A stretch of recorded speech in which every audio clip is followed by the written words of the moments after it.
Olá Portugal, alô Brasil, esta é a Connect TV Portugal. Sejam bem-vindos. Este é o programa 42 dos Fanáticos do Algarve. No programa de hoje vamos conversar com o Mr. Tony Cerumenho do Grupo Desportivo Lagoa e abordar a atualidade desportiva algarvia. O fanático de hoje é o Carlos Encarnação. Vamos continuar a conversar com os clubes que vão participar no Distritalão e hoje temos connosco o Mr. Tony Cerumenho do Grupo Desportivo Lagoa. Mister, obrigado por ter aceito o nosso convite. Obrigado eu. Desde já um abraço extensivo ao Brasil também e muito obrigado por esta oportunidade de conversar sobre uma das coisas que mais gosto, que é o futebol. Obrigado. Muito bem. Mister, nos últimos anos registaram-se algumas alterações, desde o futebol feminino ao guia em masculinos, agora ao Grupo Desportivo Lagoa. Como é que tem sido o seu percurso como treinador? Olha, tudo muito influenciado com duas ou três situações. Uma primeira situação de mais de 20 anos de prática, que me fez ter um gosto especial pela modalidade, que nunca consegui abandonar. Tive um ano após jogar, tive um ano parado e tive que regressar, faltava ali o bichinho, faltava-me qualquer coisa para ser feliz. Na última época, já com algumas dificuldades também físicas, mas a perceber o jogo de uma forma diferente e a encarar o jogo já de uma forma diferente, a querer perceber o porquê das coisas, a me questionar sobre muitas das coisas. E depois aparece aqui um curso de Educação Física também que me dá uma projeção e dá-me aqui uma experiência, uma estaleca completamente diferente e a tentar interpretar o treino desportivo de uma forma diferente. E depois, na fase final, uma brincadeira que me lançou o Mr. Anastácio nos Tombarense na altura e que o Mr. Mourinho e o Mr. Anastácio para fazer parte da equipa técnica deles como preparador físico.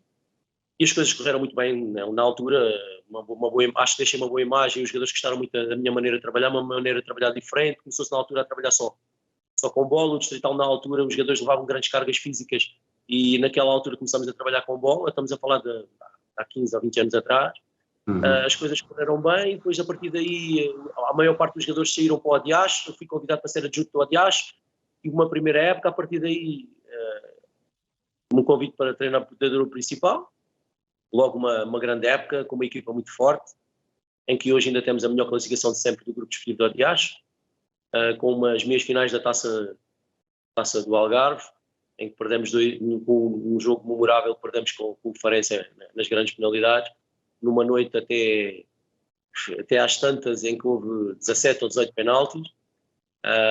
Depois aparece o Portimonense, com um projeto super engraçado com ligação à SAD na altura, porque os júniores na altura eram pertencentes da SAD. Uma primeira época no Portimonense muito forte, em que quase por milagre não subimos de divisão, e numa segunda época que combinou com a subida de divisão, o meu primeiro troféu, se assim pode dizer, a minha primeira prestação com destaque, com a subida à primeira divisão nacional. Depois, entretanto, a SAD mudou um bocadinho a política também, decidiu apostar mais nos jogadores brasileiros e no treinador brasileiro na altura. Acabei por sair, muito tarde, acabo por aparecer no Alentejo, um projeto muito ambicioso, um clube que estava em transformação, que era o Odmirense, no meio da tabela. Depois acabam por algumas situações também da minha vida pessoal, com o nascimento de 2 gêmeos, modificar completamente a minha vida e a minha disponibilidade. Acabo por abraçar um projeto de futebol feminino, assim, sem saber muito bem o que é que iria sair dali. Uma experiência muito agradável na segunda divisão nacional. Depois, no ano a seguir, guia na mesma, mas no projeto masculino. E este ano aparece o Grupo Desportivo Lagoa, com uma ambição também reforçada. No meio, aparece talvez o projeto mais visível, foi as Ferreiras, com o 3º lugar, e no ano a seguir com a subida de divisão, o 1º lugar, a subida de divisão e o acesso ao Campeonato de Portugal, numa estrutura, como vocês sabem, muito bem montada, muito bem oleada, O treinador só tem preocupação de chegar lá e dar o training contra condições praticamente ideais, não só a nível da organização, mas também a nível de condições de trabalho. Mais ou menos este o trajeto. Um pouco mais a realçar. Sim. Nas últimas 6 épocas, o Grupo Desportivo Lagoa tem o pleno de participações, é 6 em 6. Isso significa que o clube cimentou a sua posição no Distritalão ou tem outras aspirações, no presente e no futuro?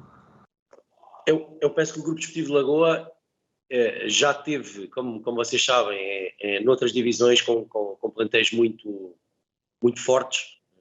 Lembre-se que nos últimos 10, 12 anos o Grupo Desportivo Lagoa foi eliminado pelo Sporting Clube Portugal na Taça de Portugal, em Alvalade, aí já nos oitavos de final, com equipas na segunda divisão B, muito fortes, com jogadores muito fortes, alguns deles passaram até por clubes bastante bons e bastante conhecidos. Depois, a partir daí, perdeu um bocadinho de fulgor. Alguns exageros, se calhar, feitos nessa altura para tentar manter o clube numa divisão superior, se calhar sem estruturas e sem capacidade para tal, fizeram pagar uma fatura bastante elevada, em que as dívidas foram na altura deixadas bastante grandes, em que o clube tem feito aqui um esforço para tentar equilibrar a nível financeiro e a partir daí poder-se projetar para outros patamares. Aquilo que eu digo quando me convidaram para vir para aqui é: vim para um clube que é um gigante adormecido. O Clube de Desportivo de Lagoa é um clube da Câmara, em que a Câmara tem um apoio e uma participação bastante forte, em que tem uma condição neste momento a nível de parque desportivo muito boa, em que me dá todas as condições para que possa fazer um trabalho de qualidade. Há, no entanto, aqui algumas situações, nos últimos anos, tiveram algum impacto negativo relativamente à caracterização dos plantéis. Algumas situações que pronto, ficaram por resolver, com algumas situações menos transparentes, em que fizeram que tivéssemos alguma dificuldade em tentar chegar a alguns jogadores. Sei que o presidente, desde que está cá, limpou o passivo, ou tentado equilibrar o passivo, e que as coisas estão neste momento muito mais equilibradas do que estavam quando ele herdou o clube. Pelo menos essa é a mensagem que me passa, e é esta a realidade que tenho contactado com alguns jogadores que tenho falado. E aqui cheguei este ano com um clube com praticamente 100 jogadores. O ano passado os jogadores praticamente saíram todos com o treinador que cá estava. Foram para um clube aqui vizinho. E quando começamos a trabalhar tínhamos 4 ou 5 jogadores praticamente do plantel anterior à nossa disposição. E provavelmente os 4 ou 5 que tinham foram aqueles que ninguém quis. Começamos a construir de base, é uma equipa construída de base, com um orçamento que não é superior, é inferior aos anos anteriores, mas com a nossa ambição, com o nosso rigor, com a nossa certeza que podemos fazer bem. E é assim que temos estado a fazer. É uma planificação rigorosa desde o final do mês de maio, quando chegamos a acordo, com os jogadores que nos dão garantias de poder fazer um grande campeonato, mas sem grandes loucuras, sem grandes ambições imediatas. Acho que conseguiremos fazer um plantel super equilibrado, com garantias de uma classificação condigna com aquilo que lhes dizia ainda há bocado deste gigante adormecido que é o Grupo Desportivo de Lagoa, mas com os pés muito assentes na terra e sem nos criarem aqui, especialmente fora, estatutos de candidatos ou estatutos de... Então, e diga uma coisa, e que avaliação é que faz do plantel? E quais são as ambições do clube para esta época? O plantel é um plantel que, não sendo um plantel muito comprido, é um plantel com jogadores com muita qualidade, com muitos jovens, com jovens que eu conheço, alguns jogadores que vêm comigo já de algum tempo, mas um plantel que, não sendo um plantel muito comprido, tem bastante qualidade, mas um plantel curto. Tentamos numa fase inicial arranjar um conjunto de jogadores que nos pudesse ajudar e ao mesmo tempo pudessem servir de base também à equipa de sub-23, mas esta pandemia e estes 2 anos de paragem fizeram com que os jogadores estivessem muito mais predispostos à lesão tivessem muito mais predispostos a não assumirem compromissos tão sérios como nos últimos anos. Isso fez com que, para lhes dar um exemplo, tenho 23 jogadores no plantel sénior e tenho cerca neste momento de 10 jogadores legionários.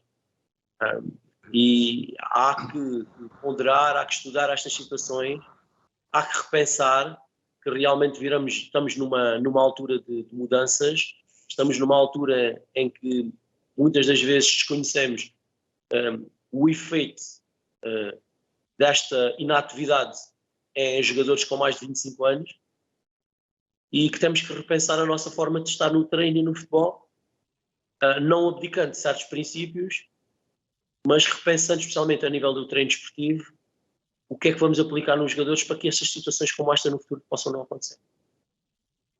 E em relação ao Distritalão e aos adversários que vai defrontar, que apreciação é que faz e quais são as expectativas deste Distritalão? O campeonato nos últimos anos tem sido extremamente competitivo.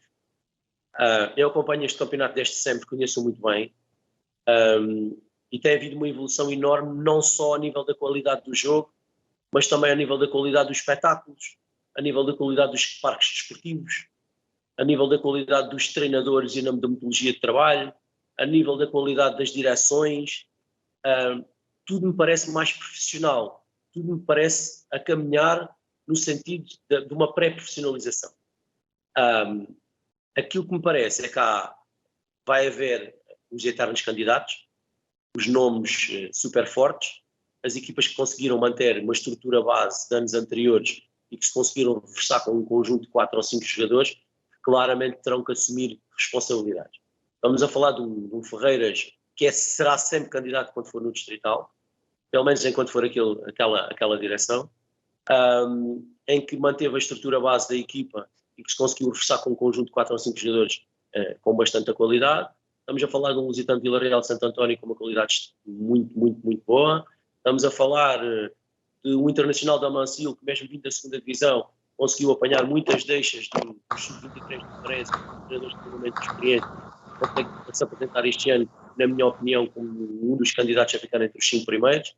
Estamos a falar das equipas de Faro, o Colatrense que manteve a estrutura dorsal com mais 3 ou 4 jogadores muito fortes e que deu o exemplo que teve com a réplica que deu com o Loutano, que neste momento, na Taça de Portugal, que neste momento é um dos líderes do Campeonato de Portugal. Estamos a falar de um 11 Esperanças, que o ano passado nos campeonatos, e há 3 anos com campeonatos espetaculares, manteve praticamente a espinha dorsal e ainda se conseguiu reforçar com mais 3 ou 4 jogadores. Um Quarteira que este ano completamente renovado, com um treinador que é digital. Um Silves que leva praticamente toda a estrutura do Lagoa e que manteve os melhores jogadores do Silves e que teve tempo para se reestruturar e pensar o que é que queria. De um Odias que com um investimento muito grande conseguiu ter um conjunto de jogadores enorme, com qualidades individuais muito boas, e das outras equipas que vão aparecendo e que serão eternos candidatos também. Portanto, parece-me a mim que estão lançados os dados para um campeonato muito com excelentes equipas. Tudo faz crer que tenhamos excelentes jogos. Vamos ver se a pandemia nos dá aqui uma trava que nos deixa este ano ter um campeonato completo e sem sobressaltos, sem paragens e com uma continuidade, que é isso tudo que nós desejamos. O Covid-19 mexeu com tudo e com todos. Qual foi o impacto que teve na sua carreira de treinador? Ninguém estava preparado para isto. Muito grande. Para já, o ano passado tivemos que nos adaptar jogamos esta semana, não jogamos na próxima, como é que nos adaptamos se aparecer um caso, como é que controlamos, se conseguimos isolar o restante do plantel, como é que conseguimos gerir o atleta que nos telefona, que geralmente dizia que estava doente e era obrigado a vir cá, que era consultado pelo médico ou pelo fisioterapeuta, e quando tiver temperatura já não pode vir, já não conseguimos controlar. Há aqui uma série de coisas que houve uma modificação a nível do treino extremamente difícil e que este ano continua também a ser. Depois, temos aqui outras situações, temos uma parte económica completamente danificada, os clubes não estavam preparados para esta situação, e há que repensar realmente se há condições para tentar prometer mundos e fundos e depois acabarmos por não cumprir, ou se vamos ter um plantel se calhar com menos qualidade, prometer um bocadinho nada menos, mas vamos conseguir cumprir tudo aquilo que nos propusemos a cumprir. Aquilo que lhes posso dizer, a garantia que lhes posso dar, é que o grupo de Desportivo Lagoa, neste momento, tem um orçamento praticamente liquidado relativamente às despesas que vai fazer relativamente ao futebol sénior para esta época. Conseguimos reunir já algumas condições para que nada falte. Mas foi um esforço muito indolor e foi um esforço muito, muito grande desde o final do mês de maio. Fomos muito rigorosos e que neste momento, penso eu, as coisas estão todas reunidas nesse sentido. Mas foi muito, muito, muito, muito complicado e tivemos que repensar a maneira de angariar patrocínios, de conseguirmos de alguma forma fazer face às despesas que iríamos ter. E estou a falar neste momento em relação ao futebol sénior, provavelmente em relação ao futebol de formação, tiveram tantos ou mais problemas para que isso acontecesse. Depois, tivemos que nos readaptar também como é que é em relação aos nossos adeptos, o que é que vamos fazer, de que forma é que vamos, porque os clubes só têm interesse em existirem se realmente a massa adepta estiver presente e acompanhar o futebol. Nós não jogamos só para nós próprios. A partir do momento que não temos nada de ninguém no estádio, obrigatoriamente temos que ter alguma coisa que leve até aos espectadores, que leve até aos sócios. Então tivemos que nos readaptar também, tanto o ano passado, e este ano temos aqui algumas intenções também daquilo que podemos fazer, se bem que as notícias são animadoras e provavelmente no início do campeonato poderemos ter a porta aberta com 100% de lotação. Mas estamos preparados para que, se isso não acontecer, podermos levar as nossas exibições desde o primeiro dia, desde o dia 9, quando começar o campeonato, a todos os sócios e simpatizantes do Grupo Desportivo Lagoa. Reestruturações constantes em todas as áreas e em todos os quadrantes, em que estamos muito atentos para que nada falte, estamos a preparar desde o mês de maio, mas o nosso maior aliado é que se realmente o Covid der tréguas e nos deixar fazer aquilo que, uma das coisas que mais gostamos todos, está bem? Esse é o principal aspecto. Como treinador de futebol, qual é a sua opinião sobre a realidade do futebol no Algarve? Isto em todos os aspectos, em termos estruturais, organizativos, competitivos, de investimento. Falou há bocado dos patrocínios. Acho que temos realidades completamente distintas. Temos uma realidade da Primeira Liga Portimonense neste momento completamente profissional, ao melhor das melhores estruturas do campeonato português. E vemos que ainda esta semana o Portimonense disse que iria colocar uma eliminação das melhores da Europa. Portanto, na imprensa escrita aparece este comunicado. O Portimonense tem 4 anos consecutivos o melhor relevado português. O Portimonense tem uma equipa que neste momento provavelmente poderá lutar pelas competições europeias, com um plantel consolidado já há alguns anos, independentemente se gosta da política relativamente aos estrangeiros ou não, são coisas completamente diferentes, ligadas para o rendimento. Depois, outras estruturas, também elas profissionais, e falo do Farense, com algumas dificuldades. O ano passado, infelizmente, não conseguiu, foi muito mal para o Algarve não ter conseguido manter as duas equipes. Baixou, com algumas dificuldades nesta fase inicial, mas parece que com uma estrutura bem montada, em que poderá conseguir consolidar a sua posição nesta divisão, pelo menos mais um ano ou dois, e depois tentar fazer uma nova aposta. E depois, outras estruturas, ali uma divisão intermédia. Tenho a Algarvio e depois o Campeonato de Portugal com várias equipas, com realidades completamente distintas, mas todas elas a trabalhar já de uma forma muito profissional. Estamos a falar que mesmo estruturas como o próprio Moncarrapaz ou o próprio Esperança de Lagos, em que os atletas já são profissionais, ou parte dos atletas já são profissionais e já treinam durante o dia, ao contrário daquilo que acontecia há 2 ou 3 anos, em que havia uma diferença abismal entre os clubes do Campeonato de Portugal, em que havia alguns que eram profissionais e treinavam durante o dia, e que estruturas como estas que acabei de dizer, o Moncarrapaz, o Esperança de Lagos, inclusive às vezes até o próprio Olhanense ou o Luton, acabavam por treinar durante o final do dia e a maior parte dos atletas tinham profissões. E só aí havia já uma diferença abismal e uma desigualdade entre a maior parte dos clubes. Acho que aí é que foi criada demos passos largos em que haja uma aproximação dos clubes do Campeonato de Portugal.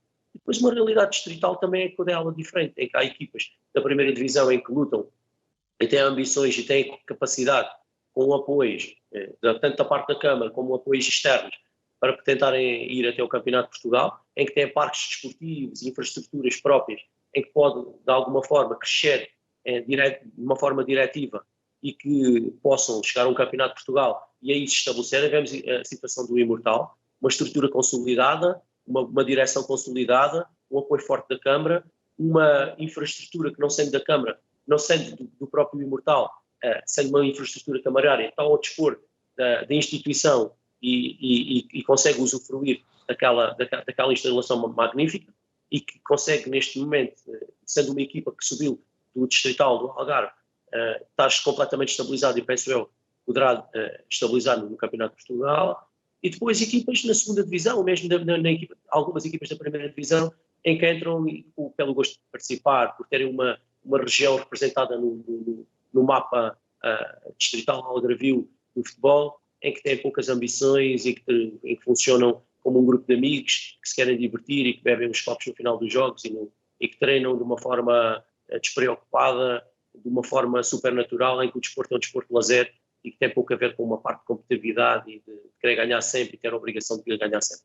Portanto, realidades completamente distintas, numa região que foi completamente afetada, na minha opinião, muito afetada pela esta situação do Covid, em que provocou assimetrias enormes relativamente também às classes sociais, e que isso depois é um espelho da sociedade, o futebol não acaba por ser um espelho disso, e que de alguma forma tem sofrido muito essas diferenças e estas dificuldades causadas pela pandemia. Temos tudo para crescer, mas neste momento é necessário, na minha opinião, darmos passos assertivos relativamente ao futuro e fazermos apostas concretas, mas para isso toda a gente é necessário parar um bocadinho e saber aquilo que realmente queremos para os passos que dermos sejam realmente assertivos e não consigam de alguma forma pôr em causa o futuro dos clubes a curto prazo, para querermos de alguma forma chegar e fazermos um brilharete a nível de uma equipa sénior ou de uma aposta maior, e depois não haja uma base de sustentação para podermos suportar realmente aquilo que pensamos. Antes de passar a bola ao Encarnação, uma última questão. Há equipas a mais ou campos a menos no Algarve? Eu penso que nunca há equipas a mais. O desporto tem esta dimensão.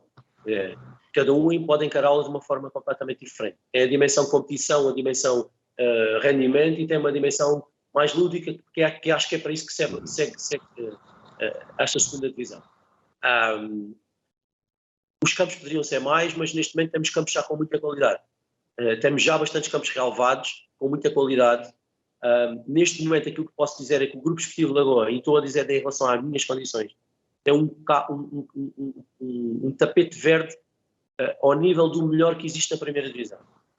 Eu tenho o privilégio de estar neste momento os meus atletas a treinar num tapete verde com uma qualidade incrível. E queremos brindar todos os clubes que cá venham este ano jogar connosco um espetáculo de um tapete brutal. E aquilo que lhe posso dizer é que posso treinar, até este momento, estamos a treinar há mais de um mês, em que tenho treinado sempre que quero na relva. Portanto, há cada vez mais complexos esportivos com relva natural ou relva sintética, com qualidades muito boas. Toda a gente neste momento tem possibilidade, ou a maior parte dos clubes tem possibilidade de treinar com alguma qualidade, à exceção provavelmente dos clubes de Faro, que são muitos e que têm que dividir o espaço, e que alguns deles conseguem treinar só em horas mais tardias e que provavelmente não conseguem agradar a toda a gente. Mas daqui da realidade, aqui do Barlavento, praticamente todos os clubes têm parques desportivos em que podem treinar com muita qualidade, com tapetes espetaculares, dentro de horas que são aceitáveis. Portanto, em relação à pergunta que me fez, acho que as equipas são lutar aqui cada vez mais, desde que sejam organizadas e que sejam corretas, e que tenham uma ideologia, uma filosofia correta. Os parques desportivos, nesta parte do Barlavento, que é aquilo que eu conheço melhor, são suficientes, pelo menos parece-me a mim que sejam suficientes para que todos possam usufruir com qualidade de uma infraestrutura de apoio bastante acolhedora. Encarnação, uma questão aqui para o nosso convidado. Em primeiro lugar, já uma boa noite a Tony, felicitá-lo por estar de novo de regresso ao futebol. Aliás, é aquilo que ele melhor sabe fazer e que mais gosta. Tony, uma pergunta, e há pouco dizes bem, não havendo muitas condições por vezes monetárias destes clubes, estamos a falar a nível do distrital, e sabendo que as médias de idades são jogadores já muito altas, quando digo muito altas, aos jogadores em final de carreira. A minha pergunta é que não será ou não haverá dentro de muito pouco tempo, dentro destes clubes, estamos a falar de um Lagoa, estamos a falar de uns 11 Esperanças, estamos a falar de clubes do Distrital, não haverá um virar também para a formação no sentido de garantir num futuro próximo o apedrechamento das equipas séniores? Um abraço para si, Carlos, ainda não tinha cumprimentado. Obrigado também pela pergunta. Eu acho que sim, acho que a pergunta é muito pertinente. Agora, a minha abrangência, a abrangência da pergunta para mim é muito maior. Isto porque uma das classes que mais foi afetada pelo Covid foram as classes da formação. Todas elas foram muito afetadas. Estou a falar que isto há fases sensíveis que não foram desenvolvidas em grande parte dos atletas. E há algumas fases sensíveis que, não sendo estimuladas, vai ser muito difícil alguns atletas conseguirem adquiri-las. Além disso, aqueles que já passaram essas fases sensíveis e estão nos escalões mais próximos da especialização tiveram pausas enormes. Portanto, os miúdos precisam de competir, os miúdos precisam de treinar. Os miúdos tiveram praticamente 2 anos fechados em casa, com alguns treinos online, com algumas situações, mas aquele gelo de balneário, aquela vontade de treinar, aquele entusiasmo pelo treino, aquela mística, aquele passar de informação que é importante treinar e que é bom treinar, aquele tocar no colega, falar com o colega, aquele partilhar, aquele ter um objetivo de vida comum. Isso foi muito perdido. E isso acho que é uma lacuna que todos nós vamos sentir muito, não só no futebol, mas na nossa vida. As futuras gerações da formação claramente vão ser inferiores a todas elas que tivemos até cá. Isso para mim é um ponto assente. O que é que podemos fazer neste momento? Trabalhar desde já, muito bem ou cada vez melhor, para tentarmos minimizar essas perdas. Agora, esse é o caminho que o Carlos referiu, acho que não tem que ser só agora, mas tem que ser sempre. Esse é o caminho que todos os clubes, não só do Lagoa, dos 11 Esperanças, os clubes do Distrital, do Campeonato de Portugal, têm que obrigatoriamente apostar muito na formação. E isso foi uma grande aposta nossa. Neste momento, nós fizemos um jogo de treino este fim de semana, os jogadores que tínhamos do meio campo à frente tinham uma média, nenhum deles tinha idade superior a 23 anos, e dos 5 que estavam a jogar, a titulares, 4 deles tinham 20 anos. Portanto, é uma aposta clara na formação, é uma aposta clara nos valores da região, especialmente dos grandes clubes. Estamos a falar da formação do Portimonense, do Olhanense, do Farense, do Voltano, que trabalham muito bem, do Imortal, que trabalham muito bem e produzem todos os anos jovens com muita qualidade. E há que estar atento e apostar nas pessoas certas.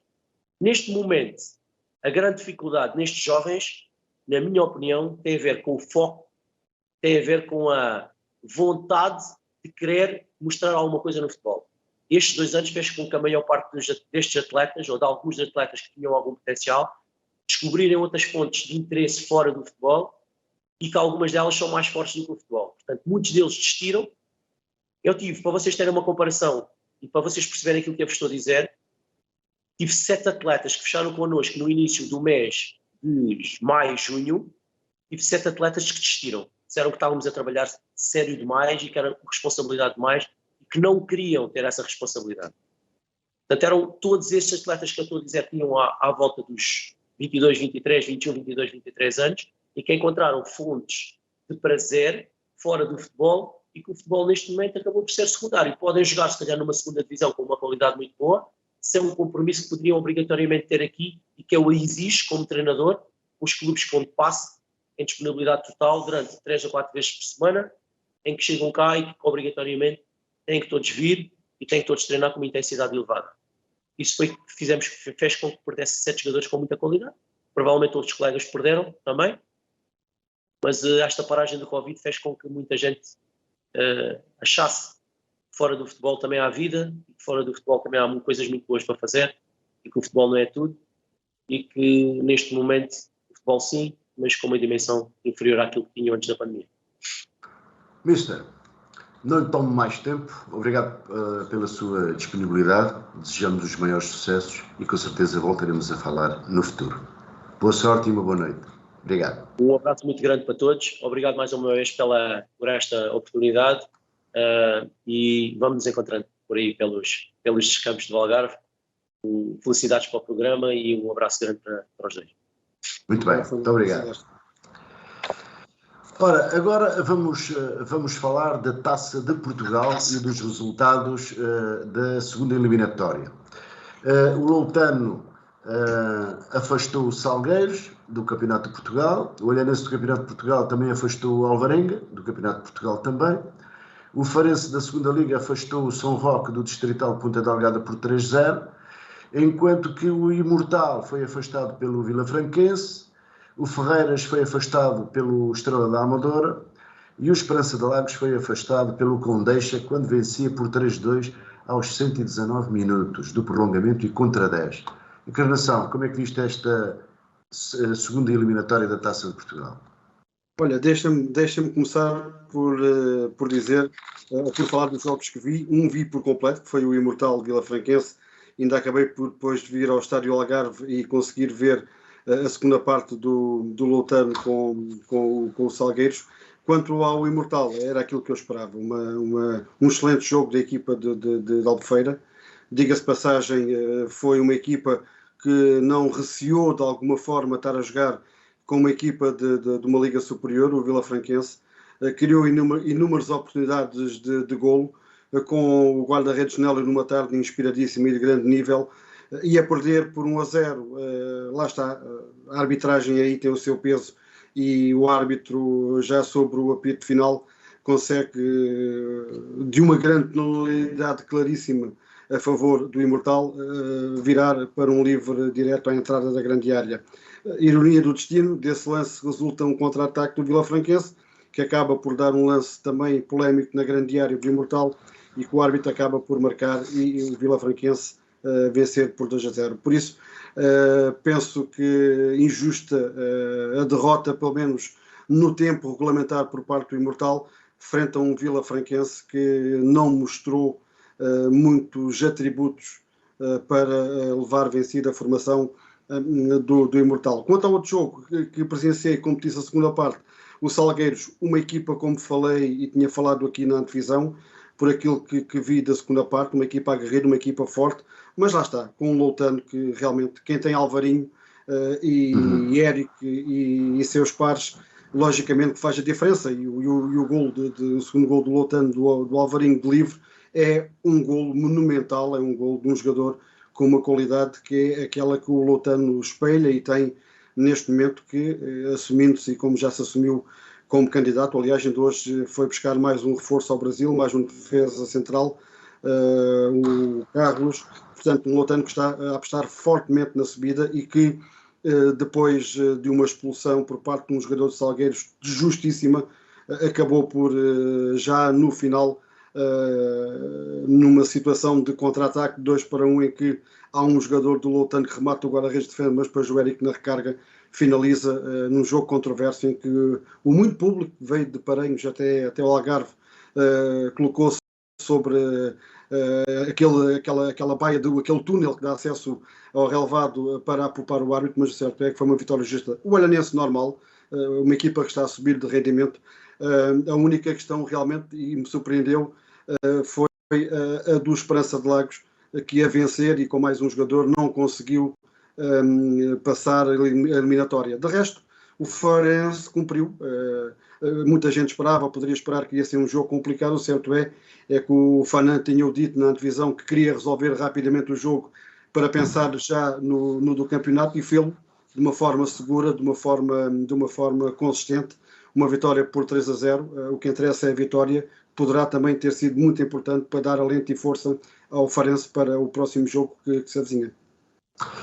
E para a terceira eliminatória, o sorteio determinou que o Portimonense da Primeira Liga tenha uma deslocação ao Oliveirense, da Liga 3, e que é a equipa com mais golos na Liga 3. O Farense vai jogar com o Sinfãs do Distrital de Viseu. O Olhanense vai a Castro Daire, do Campeonato de Portugal também. E o Estrela da Amadora parece que não sai do Algarve e agora vai defrontar o Loutano em Lolé. Como é que viste este sorteio? Olha o som. Atenção ao som. Peço desculpa, não sai do Algarve e desta vez vai sair da Taça de Portugal, de certeza. Desta vez, garantidamente. E pelo que eu vi, do Loutano e pelo que tenho visto do Loutano e pelo que tenho visto do Estrela da Amadora também, acredito que o Loutano poderá fazer uma gracinha e poderá ser mesmo o Tomba Gigantes nesta Taça de Portugal. Quanto ao Portimonense é complicado. Atenção ao Oliveirense, tenho visto alguns jogos da Liga 3 no Canal 11 e realmente é uma equipa que impõe algum respeito, mais que não seja por aquilo que tu acabaste de dizer, pela forma como faz golos, mas também pela forma como joga.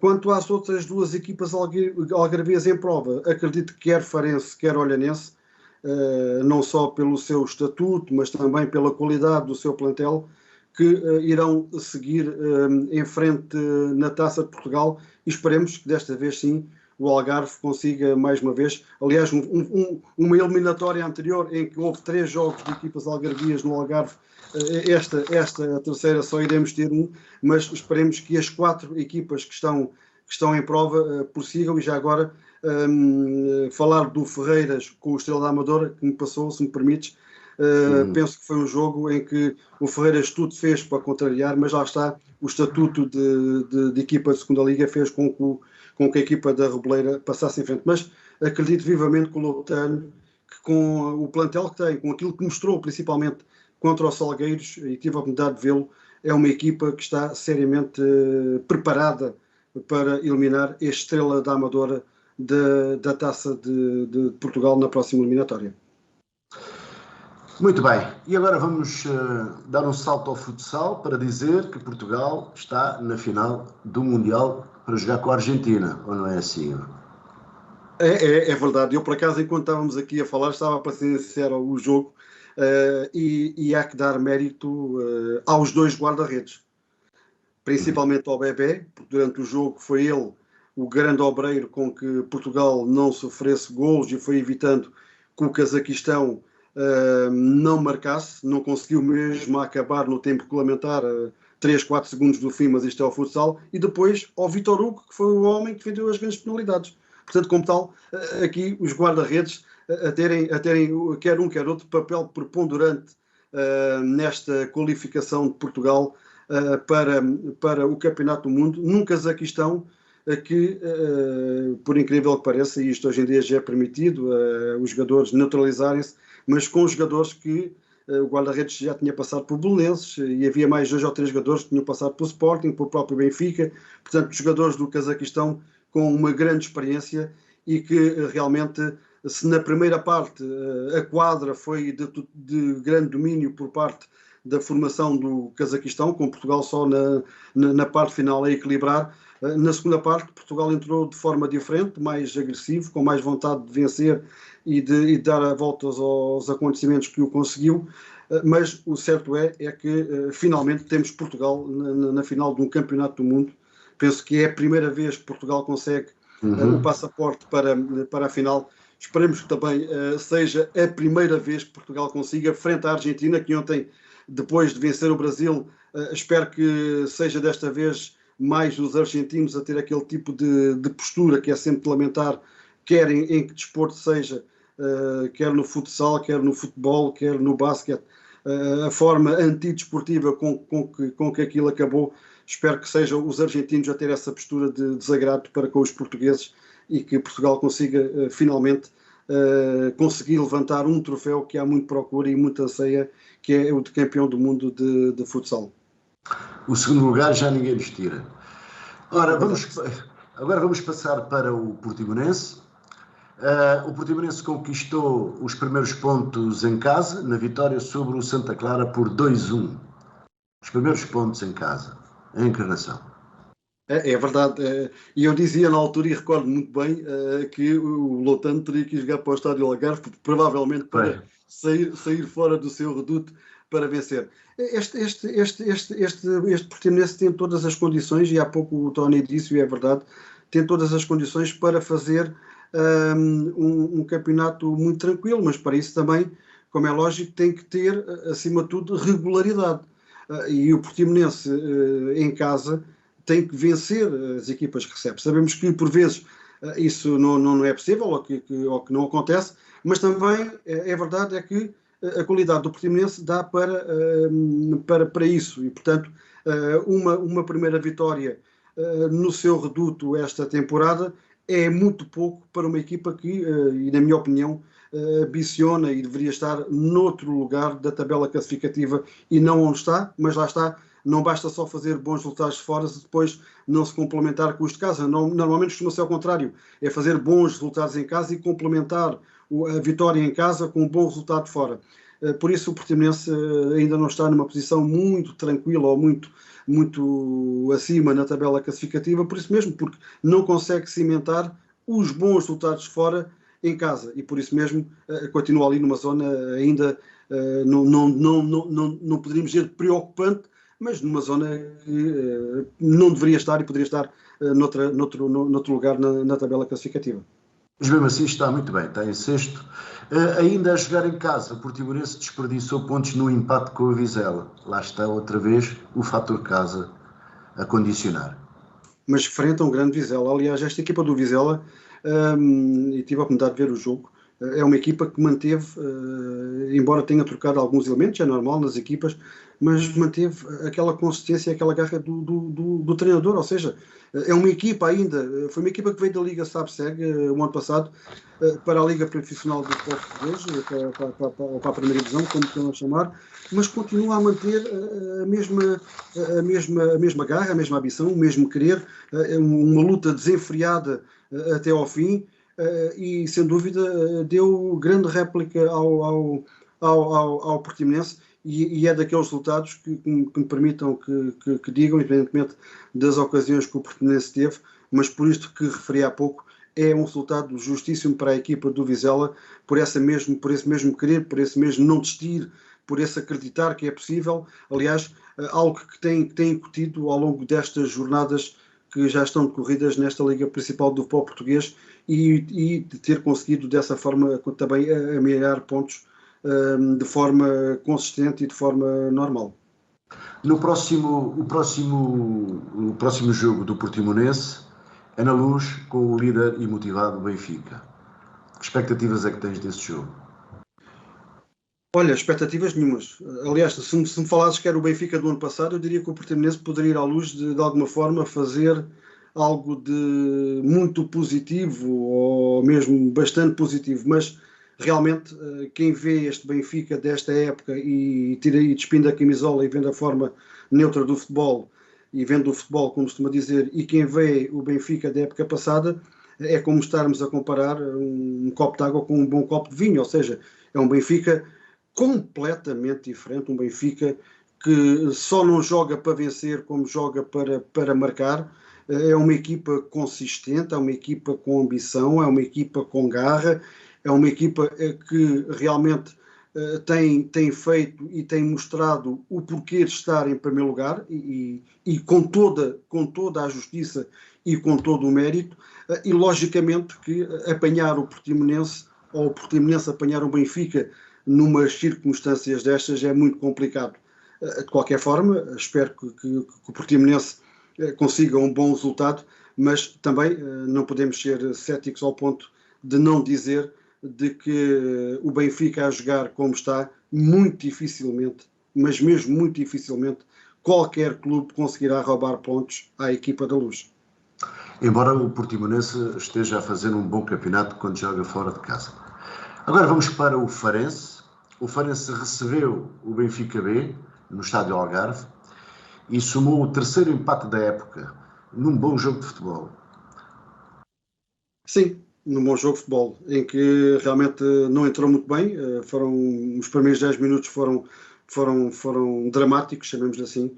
ainda o Farense não tinha entrado em campo, já o Benfica B estava a ganhar 2-0, mas o certo é que a partir daí até ao final da partida só deu Farense, e realmente lá estamos nós aqui de novo a falar se o futebol não é feito de SIS, é feito de golos, é feito de pontos, mas as operações que Fana fez na equipa, principalmente na baliza, com a inclusão de Ricardo Velho de início, penso que começa a dar frutos, e a entrada de Maimbela, enfim, penso que Fana está a começar a tomar pulso naquilo que parecia um pouco, e se me permitem a expressão, um desnorte que existia a nível de equipa. É um homem da casa, é um homem de Faro, é um homem do Farense, é um homem que conhece muito bem os jogadores, porque esteve e estava inserido na estrutura, embora no Sub-23 e o ano passado na Associação Farense 1910, mas sempre na estrutura do futebol, e é um homem que realmente deu e já está a dar mostrar alguma diferença na equipa. E o Farense também não ganha, porque e há uma imagem que ainda hoje, por acaso me enviaram, mas já tinha visto também perto do final, um lance na grande área do Benfica B, em que há um jogador do Benfica B que vai dizer ao árbitro onde é que foi a falta, e o árbitro marcou a falta fora da grande área, quando deveria ter marcado dentro da grande área. Poderia ter sido gol ou não interessa, quiçá, mas realmente noto um Farense bem diferente para melhor, e acredito, ainda hoje dizia isso, que esta vitória, independentemente de ter sido com o São Roque, que é do Distrital, ou que nem fosse da segunda Distrital ou da primeira, enfim, uma vitória. Penso que esta vitória agora para a Taça de Portugal poderá de alguma forma dar um novo alento ao Farense, que só tem 2 vitórias, e por engraçado seja, uma para a Taça da Liga com os Chaves e outra para a Taça de Portugal agora com o São Roque, mas penso que no índice e na subida que o Farense tentar a fazer gradualmente da sua forma de jogar e da sua forma de apresentar em campo, penso que poderá ter sido bastante positivo para o ego dos jogadores, também verem que afinal têm capacidades e qualidades para vencer, seja o São Roque, seja o Vila Franquense, seja o Benfica B, mas só para... Ou seja, para ti há sinais de crescimento na equipa?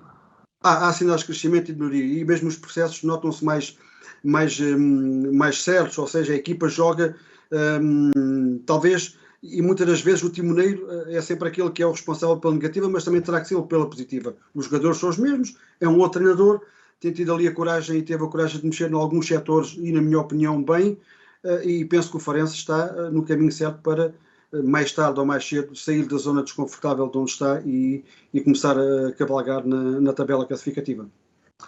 Na próxima jornada, o Farense vai jogar a Vila Franca com o Vila Franquense, que tem mais 2 pontos, mas também está ali na zona de perigo. Como é que estás a ver este jogo? Olha, tem mais 2 pontos, mas vai ficar com menos 1. A partir de domingo vai ficar com menos 1. Por aquilo que eu vi do Vila Franquense jogar com o Imortal de Albufeira, e não foram muitas as alterações que foram efetuadas nos 11 iniciais, foram apenas 2 jogadores, por acaso os 2 que fizeram os golos, que entraram e que tinham sido reforços e que não tinham sido utilizados. De resto, vejo o Vila Franquense completamente acessível, mas mesmo acessível ao Farense, e por aquilo que eu tenho visto do Farense, penso que poderá ser a equipa ideal para o Farense vencer pela primeira vez nesta Liga SAPSEC. Mais que não seja, por aquilo que falámos há pouco, e também tu disseste bem e concordo, noto um Farense em fase de crescimento, noto um Farense a tomar um outro rumo, uma outra visão e uma outra postura em relação àquilo que é os objetivos, e realmente penso que será esta a equipa ideal para o Farense no domingo, ir até a Rio Maior e vencer e conquistar os primeiros 3 pontos nesta Liga SAPSEC. Meus amigos, não temos mais tempo. Encarnação, obrigado pela tua presença, e esperamos que o programa tenha sido do agrado dos nossos espectadores. Uma boa noite, voltamos na próxima quinta-feira.